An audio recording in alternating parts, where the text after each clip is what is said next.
తెలిసి కానీ తెలియక కానీ, మనసునందు కానీ, మాట యందు కానీ, క్రియ యందు కానీ, దృష్టి యందు కానీ, వినికిడి యందు కానీ పాపులమే. నా యందు పాపం లేదనేవాడు తన్ను తాను ఆత్మవంచన చేసుకుంటున్నాడని బైబిల్లో యోహాను రాసిన మొదటి గ్రంథంలో 1వ అధ్యాయంలో 9వ వచనంలో ఉంటుంది, 8వ వచనంలో ఉంటుంది. కాబట్టి అందరూ పాపం చేసి ఏది మహిమతో కూడినదో, మహానందముతో కూడినదో ఆ పరలోక రాజ్యానికి అనర్హులం అయ్యున్నాం. పరలోక రాజ్యములో మనం చేరటానికి పాపం అనేది అడ్డం వస్తుంది.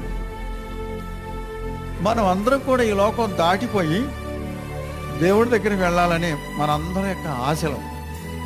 అందుకని చనిపోయిన తర్వాత ఎన్నో కార్యక్రమాలు చేస్తాం అందుకోసమే.